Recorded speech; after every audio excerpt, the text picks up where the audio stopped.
जम्मू कश्मीर में चुनाव भी हो गए, रिजल्ट्स भी आ गए और सरकार भी बनने के बहुत करीब है। मगर खास तौर पे करीबन 10 से 12 सीट्स ऐसी थी कि जिन पर अगर रिजल्ट्स कुछ और होते तो शायद आज सरकार ही कोई और होती। मगर सबसे बड़ी बात यह है कि बीजेपी ने जहां पर सोचा था कि दाव खेला जाएगा, वहां पर दाव नहीं चल पाया। और ये सारी सीट्स थी 10 से 12 सीट्स जहां पर पहाड़ी डोमिनेंस थी, यानी कि पहाड़ी लोगों का वोट बैंक ज्यादा था। और बीजेपी को इतना ट्रस्ट इसलिए था क्योंकि शेड्यूल ट्राइब का स्टेटस पहाड़ीज को केंद्र सरकार ने दिया था और उसके बाद बीजेपी ने बहुत ज्यादा कैंपेन भी इस इलाके में की थी। यहां तक कि खुद गृह मंत्री अमित शाह इस इलाके में आकर बोलकर गए थे कि हमने आपको पहाड़ी स्टेटस दिया है, तो उन्हें था कि वोट हमें ही मिलेगा। मगर हुआ इसका उलट। मैक्सिमम सीट्स नेशनल कॉन्फ्रेंस जीती, एक सीट कांग्रेस को मिली और एक सीट मिली बीजेपी को। हमारे साथ टुडेज पहाड़ी एक ऐसा पहाड़ी लोगों का ग्रुप है जिसमें बहुत सारे पहाड़ी लोग जुड़े हुए हैं, कास्ट क्रीड रिलीजन से ऊपर उठकर पहाड़ी जिनके साथ जुड़ता है वो लोग।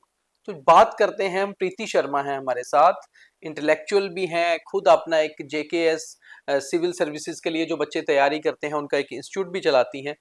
तो सबसे पहले तो प्रीति जी यही चीज पूछूंगा कि क्या पहाड़ियों ने बीजेपी को डिच कर दिया, बीजेपी को कहीं ना कहीं धोखा दे दिया, या फिर बीजेपी समझने में गलती कर गई? Thank you sir.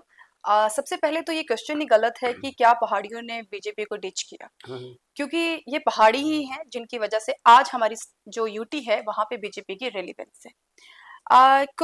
अगर हम इलेक्शंस के पर्सपेक्टिव में बात करें सर, तो इलेक्शंस का जो पर्सपेक्टिव होता है वो सिर्फ हार और जीत से नहीं होता। इलेक्शन का पर्सपेक्टिव जो है उसमें दूसरे फैक्टर्स भी इन्वॉल्व होते हैं। सबसे इंपॉर्टेंट फैक्टर ये होता है कि किस तरीके से परफॉर्म किया है किसी पार्टी ने। अगर मैं हरियाणा के इलेक्शंस की बात करूंगी तो चाहे कांग्रेस जो है वहां पे इलेक्शंस हार चुकी है और बीजेपी जीत चुकी है, लेकिन दोनों की अगर आप वोट परसेंटेज देखेंगे तो वो 39% है दोनों की, और 0.9% बीजेपी की ज्यादा है वहां पे, इस वजह से बीजेपी वहां पे जीत गई। तो दैट मीन्स किसी भी इलेक्शंस के इंपॉर्टेंट फैक्टर होते हैं वो होती है उसकी परफॉर्मेंस। हार और जीत जो है वो एक डिसाइसिव फैक्टर होते हैं, उसके बारे में हम बाद में बात करेंगे। अभी फिलहाल मैं आपको मैं ये बताना चाहती हूँ कि सबसे पहली बात कि ये जो नोशन आज मैं देख रही हूँ पब्लिकली बहुत ये नोशन सामने आ रहा है कि क्या पहाड़ियों ने बीजेपी को डिच किया है। सबसे पहले तो समझने की ये बात है कि जब हमें यानी कि पहाड़ी को जब एसटी स्टेटस दिया गया था तो कहीं से भी बीजेपी एक बहुत ही लाइक नेशनल पार्टी है जो इस तरीके की बातें कभी नहीं कर सकती कि हम आपको ये बेनिफिट दे रहे और उसके बदले में आपको हमें कुछ जो है वो वोट देना पड़ेगा। कोई भी जो गवर्नमेंट होती है वो गुड गवर्नेंस की बात करती है और गुड गवर्नेंस में सबसे इंपॉर्टेंट होता है लोगों का वेलफेयर। मगर बीजेपी का होप मुझे लगता है कहीं ना कहीं वोट बैंक के साथ जुड़ा ही हुआ एब्सोल्युटली बेसिकली वो, हाँ जी sure sir, thank you. BJP का जो होप था ना वो बेसिकली बीजेपी का नहीं, वो पहाड़ीज का था। पहाड़ीज बार बार ये बात कहते थे कि हमारे लिए, क्योंकि हमने बहुत स्ट्रगल किया है, हमारी 40-50 इयर्स की स्ट्रगल थी एसटी स्टेटस को लेके, उसके बाद अगर हमें ये स्टेटस मिला है तो हम चाहते थे कि उसके इस स्टेटस जो हमें मिला है उसके उसके उसके मतलब इन रिटर्न हम बीजेपी के लिए जो है वो वोट करें। तो इसीलिए मैं आपको कह रही हूँ कि और उस पे पहाड़ी खरे उतरे हैं। ये जो एग्जाम्पल है कि पहाड़ी खरे उतरे हैं उस चीज पे, ये मैं आज आपको बता दूंगी आपके ही स्टूडियो में। लेकिन ये जो बात है कि पहाड़ी ने जो है वो डिसीट किया है, तो दिस इज टोटली रॉन्ग। अच्छा चलिए, दूसरे इसका एक क्वेश्चन और भी है मेरे पास, मुझे लगता है कि वो आपको शायद रेलिवेंट लगेगा कि आखिर इन सारी सीट्स पर जो नेशनल कॉन्फ्रेंस जीत के आई उसके कारण क्या रहे, मायने क्या रहे? सर उस पे इसके फैक्टर्स क्या हैं, ये उससे पहले अगर आप मुझे इजाजत दे तो मैं आपको आपके सामने एक छोटा सा डेटा रखना चाहती हूँ। ठीक, तो सर आज एक बहुत इंपॉर्टेंट डेटा मैं आपकी ऑडियंस के सामने रखना चाहती हूँ। ये डेटा जो है एक पहाड़ी हमारे एक स्कॉलर हैं और हमारे एडवोकेट हैं, उन्होंने इसको तैयार किया था। तो मैं आपको बताना चाहती हूँ सर कि 2002 से लेके अभी तक का कंपैरिजन, अगर हम बात करें सुरनकोट की, तो 2002 में जो वोट परसेंटेज थी वो सिर्फ 0.66% थी भारतीय जनता पार्टी की सुरनकोट में, जो आज बढ़ के 27.37% हो। तो आप देख सकते हैं कि वोट शेयर कितना शिफ्ट हो चुका है बीजेपी की तरफ। दूसरा अगर मैं बात करूं मेंढर की, तो 2002 में मेंढर में बीजेपी का एक सिंगल कैंडिडेट भी जो है वो खड़ा नहीं हुआ था, और आज ये जो वोट शेयर है वो 20.87% हो चुका है, यानी 2024 तक आते आते। उसके बाद सर अगर मैं बात करूं पुंछ हवेली की, तो 2002 में सर ये 1.1% थी परसेंटेज, जो आज बढ़ के 21.39% हो जी चुकी है। इसके अलावा थन्ना मंडी दरहाल की बात में अगर करूं, इसकी बात मैं पर्टिकुलरली इसलिए भी करना चाहती हूँ क्योंकि ये दरहाल एक ऐसा एरिया है जहां पे 100% मुस्लिम पॉपुलेशन है, बिल्कुल। जहां आज सर कभी कोई कैंडिडेट ही नहीं था और 0% वो बीजेपी का शायद 0% कैंडिडेट भी नहीं होता था। कैंडिडेट भी नहीं था, तो परसेंटेज तो बहुत दूर की बात है। आज इस इलेक्शन में 28% 28.96% वोट जो है वो बीजेपी के खाते में गए हैं। उसके अलावा अगर मैं बात करूंगी रजौरी की, जी रजौरी में 20.51% वोट शेयर था 2002 में, जो आज बढ़ के 42.85% हो चुका है। इसके अलावा एक बहुत चौंकाने वाला है बुद्धल। जी बुद्धल में सर 2.16% था, जो आज बढ़ के कुछ 33.84%। ये इसमें मैं थोड़ी कंफ्यूज हूँ क्योंकि कहीं पे ये 40 से 50 है और कहीं ओके पे 33 है, ओके तो इतना वोट परसेंटेज यहाँ पे बड़ा है। उसके अलावा कालाकोट और सुंदरबनी, जहां से अभी हमारे एक बीजेपी के जो कैंडिडेट है वो जीत के आए हैं, बिल्कुल वहां पे 2002 में 2.54% वोट जो थी वो बीजेपी की साइड थी, और आज वो बढ़ के 50.8% हो चुकी है। और इसी के अलावा नौशहरा में कोई कैंडिडेट ही नहीं था और आज 42.9% लोग जो हैं वो बीजेपी को वोट कर रहे हैं। मगर प्रीति जी, आपके इस डाटा में से एक मेरा सवाल और निकलता है कि ये एक तो डाटा आप 2002 से जो दे रही हैं, बिल्कुल एग्री कर रहा हूँ। 2014 तक, जब तक प्राइम मिनिस्टर नरेंद्र मोदी की गवर्नमेंट सेंटर में नहीं आई थी, तब तक तो पुंछ राजौरी में बीजेपी कैंडिडेट भी नहीं देती थी, जीतना एब्सोल्युटली तो दूर की बात है। एब्सोल्युटली 14 के बाद, क्योंकि 14 में बीजेपी ने नौशहरा भी जीता और उसके बाद बीजेपी की गवर्नमेंट भी बनी। राइट। जब बीजेपी की गवर्नमेंट बनी जम्मू कश्मीर में, चाहे वो पीडीपी के साथ मिलकर बनी, कहीं ना कहीं बीजेपी का एग्जिस्टेंस जो है वो होनी शुरू हुई। राजौरी और पुंछ में बीजेपी के लीडर्स ने जाना शुरू किया, काम काज करना शुरू हुए। और उसके बाद एक ऐसा समय आया जब ये सरकार चली गई पीडीपी बीजेपी की 2018 में, फिर 19 में 370 हटता है और उसके बाद पहाड़ियों की जो लंबी डिमांड है वो पूरी की जाती है, एसटी स्टेटस की। मगर उसके बाद समीकरण बदलने थे क्योंकि डिलिमिटेशन से कॉन्स्टिट्यूएंसीज भी बदली थी। तो एब्सोल्युटली कॉन्स्टिट्यूएंसीज भी बदली, समीकरण भी बदले, मगर रिजल्ट नहीं बदला। उसके पीछे क्या कारण हो सकता है, जो स्ट्रॉन्ग कारण है? सर परफॉर्मेंस के बेसिस पे तो बीजेपी ने सबसे बेस्ट जो है वो पहाड़ी हम्म, एरियाज में किया है, ये मैं आपको परसेंटेज बता चुकी हूँ। दूसरा फैक्टर ये रहा कि वो जीती क्यों नहीं। सारी जो क्वेश्चन है वो इसी पे वो आते इसी हैं। पे आता हाँ है, जी, बिल्कुल। तो वो मैं बताना चाहती हूँ वो जीती क्यों नहीं। उसके पीछे पार्टी की खुद की बहुत बड़ी रिस्पॉन्सिबिलिटीज हैं। जब भी पार्टी किसी को टिकट देती है तो उसके पीछे बहुत से फैक्टर देखे जाते हैं। बीजेपी की प्रॉब्लम ये रही है कि बीजेपी में प्रॉब्लम ऑफ एडिक्वेसी नहीं है। वहां पे बेसिकली क्या है कि बहुत सी अबेंडेंस है, बहुत से लीडर्स हैं, कोई महिला प्रभारी है, कोई तहसील प्रभारी है, कोई कुछ। लेकिन जब वो इतने इनडिसाइसिव रहे टिकट देने में कि लास्ट मोमेंट पे इवन इलेक्शन अनाउंस होने के बाद भी बहुत जी टाइम लगा टिकट्स को जो है वो डिस्ट्रीब्यूट करने में। तब तक जो माइंड किसी भी ह्यूमन माइंड को जो है वो कंडीशन होने में बहुत टाइम लगता है। जब तक लोग समझ पाते तब तक ऐसे कैंडिडेट्स आ चुके थे जो कि सीजनल कैंडिडेट्स नहीं जी थे, जो पैराशूट लीडर्स थे, या तो वो किसी और पार्टी की तरफ से आए थे, या फिर वो ऐसे लीडर्स थे जिनकी लाइजनिंग लोकल पॉपुलेशन के साथ बहुत कम थी। तो ये भी एक फैक्टर है, इसको हमें जरूर कंसिडर करना चाहिए। हम बार बार लोगों के ऊपर यानी पहाड़ी लोगों के ऊपर ब्लेम कर रहे हैं, हर कोई पहाड़ी लोगों के ऊपर ब्लेम कर रहे हैं, लेकिन क्या उस तरीके के कैंडिडेट्स पहाड़ी पॉपुलेशन को मिले? अगर मिले तो वहां उन्होंने जिताया भी, जैसे आपने सुंदरबनी और कालाकोट का केस जी देखा। जी उसी तरीके से अगर मैं चाहती हूँ कि आप एक डिबेट प्लीज इस पे जरूर कीजिएगा कि जो एरिया वाइज परफॉर्मेंस है बीजेपी की, वो क्यों वो परसेंटेज में तो कन्वर्ट हुई, हाई परसेंटेज में तो कन्वर्ट हुई, बट वो विक्ट्री में कन्वर्ट हाँ, क्यों मगर नहीं विनेबिलिटी में नहीं बन पाई हुई? चीज। राइट। अच्छा, इसमें फिर एक और चीज मैं आपसे यही पूछना चाहता हूँ कि जैसे आप ये कह रहे हैं, बिल्कुल ठीक है कि कैंडिडेट्स देने में लेट हो गए, तो दोनों में से स्ट्रॉन्ग रीजन क्या है? कैंडिडेट गलत थे इसलिए, या फिर लेट हो गए और वो कैंपेन नहीं कर पाए? ये दोनों ही रीजन है सर। दोनों रीजन। कैंडिडेट्स कहीं पे बहुत अच्छे भी थे, लेकिन इतना इनडिसाइसिव था वहां पे कि इतनी जल्दी इलेक्शन, एक तो इलेक्शन बहुत जल्दी हो जी गए, और प्लस एसटी स्टेटस मिलने के बाद ऐसा कोई ये मैजिक वैंड नहीं थी कि आपने पूरे एसटी स्टेटस मिला और आपने मैजिक मैजिक वैंड बैंड चला घुमाई दी और सब वोट आ और गया। सारे वोटर्स आपकी हम्म, तरफ हो जाएंगे। मैं आपको एग्जांपल देना चाहती हूँ। हम्म, ये एरियाज बहुत बैकवर्ड एरियाज हैं, जो पहाड़ी एरियाज हैं ये बहुत बैकवर्ड एरियाज हैं। इनफैक्ट अगर आप बिल्कुल फार फ्लंग, इससे भी फार फ्लंग, पुंछ से भी पीछे बहुत से मंडी, लोरन, सब्जियां, बहुत से एरियाज है, अगर आप वहां चले जाएंगे वहां पे मैक्सिमम पॉपुलेशन वो होगी जिसको एसटी स्टेटस के बारे में पता ही पता नहीं ही नहीं। है, या उनको उसका बेनिफिट लेना आता ही नहीं है। लाइक वहां पे पढ़े लिखे लोग नहीं होंगे, बिल्कुल। तो उनको नौकरियां मिलेंगी नहीं, तो वो इसलिए एसटी स्टेटस को कंसिडर ही नहीं करते। तो ऐसे एरियाज में किस तरीके से काम करना है वो पार्टीज को समझने की जरूरत है। और जो पहले वाली पार्टीज हैं, यानी कि मैं एनसी, पीडीपी है, यहाँ वो कांग्रेस जो जो वहां पे पहले है। से वहां पे काम कर रही थी, उनकी बहुत अच्छी लाइजनिंग है क्योंकि वो माइंडसेट को पढ़ पाए।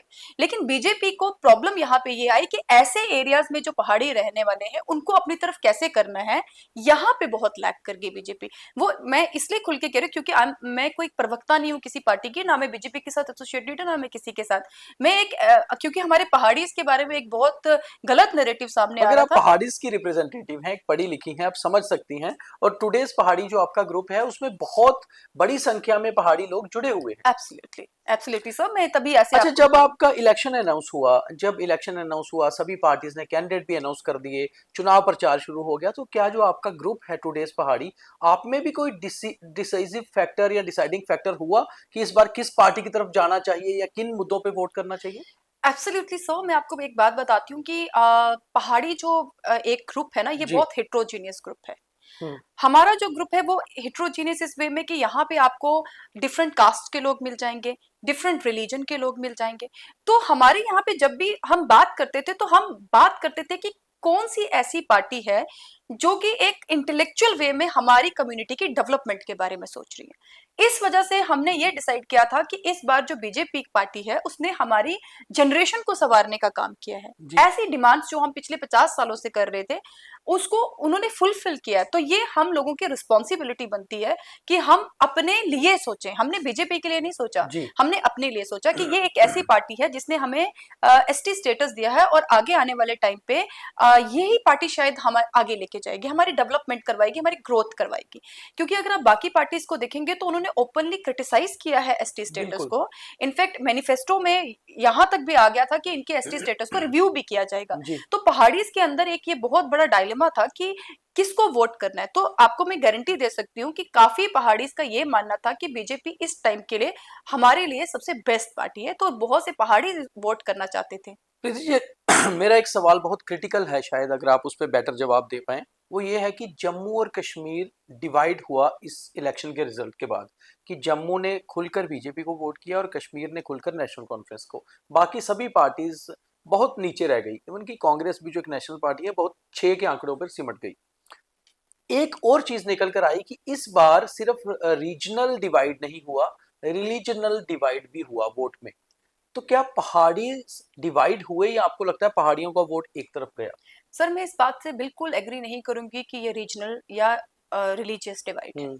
ये कम्युनल डिवीजन बिल्कुल भी नहीं हुई है, ये भी एक बड़ा गलत नैरेटिव सामने आ रहा है। कोई भी बीजेपी का आप मुझे ऐसा कैंडिडेट बता दीजिए, कोई भी दिग्गज कैंडिडेट कि वो कश्मीर डिवीजन से इलेक्शन लड़ रहा हो और वो हार गया हो। बीजेपी ने कोई भी दिग्गज कैंडिडेट कश्मीर से उतारा ही नहीं। तो फिर आप कैसे एक्सपेक्ट कर सकते हो कि कश्मीरी पॉपुलेशन बीजेपी की तरफ वोट करेगी। सिमिलरली एनसी का कोई ऐसा दिग्गज कैंडिडेट जम्मू से नहीं उतरा कि जहां एनसी जो है वो इस चीज को एक्सपेक्ट कर रही थी कि हमें जम्मू से सीटें मिलेंगी। आप मुझे एक कैंडिडेट का नाम बता दीजिए, कोई बड़ा कैंडिडेट जो कि कश्मीर डिवीजन से या फिर जम्मू डिवीजन से बीजेपी ने या एनसी नेशनल ने उतारा, कॉन्फ्रेंस। ठीक है। देखिए, तो मुझे तो उसमें लगता है कि उससे मुझे लगता है राजौरी पुंछ में तो इनके दिग्गज कैंडिडेट हाँ थे। एग्जैक्टली मैं आप उसी पे आने जावेद वाली। राणा को लीजिए या आप सुरेंद्र चौधरी को लीजिए, तो ये तो पुराने कैंडिडेट तो हैं। सर हम्म। सुरेंद्र चौधरी, और मैं आपको अब इसी पे आने वाली हम्म। थी। अगर हम बात करते हैं पुंछ की, तो पुंछ में 18 से 20,000 वोट्स जो हैं वो हिंदूज के हैं, जी। और बीजेपी के कैंडिडेट को वहां से 9,000 वोट मिल रहे हैं। That means half of the Hindus vote जो है वो डिवाइडेड तो है, वो इसका कहीं मतलब और फिर गया, तो डिवाइड हुआ। है ना। हाँ। तो ऑब्वियस फिर डिवाइड, इसका मतलब ये है कि हिंदूज ने वहां पे, सारे हिंदूज ने बीजेपी को वोट नहीं किया, तो फिर ये रिलीजियस डिवाइड कैसे हो सकता है। आपको लगता है कि पुंछ राजौरी में पहाड़ी डिवाइड नहीं हुआ, पहाड़ियों ने उसी को वोट दिया जो उनके लिए बेटर कैंडिडेट था। अब ये कह रही एग्जैक्टली पहाड़ी जो है वो कभी भी कम्युनल लाइन पे डिवाइड नहीं होता है। इनफैक्ट पहाड़ी क्या, मैं तो इस चीज को मानने के लिए तैयार नहीं हूँ कि जम्मू एंड कश्मीर में कोई कम्युनल डिवीजन हुआ है, क्योंकि उसकी एग्जांपल मैं आपको दे चुकी हूँ। अगर बाय द वे बीजेपी ने कोई बहुत दिग्गज कैंडिडेट कश्मीर में खड़ा किया नहीं, होता। देखिए दिग्गज कैंडिडेट की बात नहीं है, बीजेपी ने कश्मीर में 19 कैंडिडेट दिए, कुछ कैंडिडेट तो उनके कश्मीरी पंडित थे, जो कि कश्मीरी पंडित वहां के रहने वाले थे, दो से तीन, तो उनको भी उस लेवल का वोट नहीं पड़ा। और शायद हम तो ये भी कह रहे हैं कि शायद कश्मीरी पंडित ने भी पूरा वोट नहीं दिया बीजेपी को। तो कश्मीरी पंडित तो सारे हिंदू ही हैं ना। हाँ, मैं वही कह रहा हूँ एग्जैक्टली, कि तो फिर उन्होंने भी कम्युनल शायद नहीं, डिवीजन मगर तो क्या वही वो मेरा पहले सवाल से फिर आ जाता है कि क्या पहाड़ीज और कश्मीरी पंडित नेशनल कॉन्फ्रेंस को वोट ज्यादा गया पहाड़ीज का और कश्मीरीज का, तो इसका मतलब है कोई नेशनल कॉन्फ्रेंस में कोई होप दिख रही थी क्या पहले? एब्सोल्युटली सर, इस बार मैं आपको बता रही हूँ कि पार्टी बेस्ड जो वोटिंग है वो ज्यादा हुई है। इनफैक्ट अगर हम बात करेंगे ज्यादा रिलीजियस पॉइंट ऑफ व्यू से, तो लोगों को वोट पीडीपी को भी जाना चाहिए था। बीजेपी लोगों का वोट जो है वो बाकी पार्टी एबीसीडी पार्टी को भी जाना चाहिए था।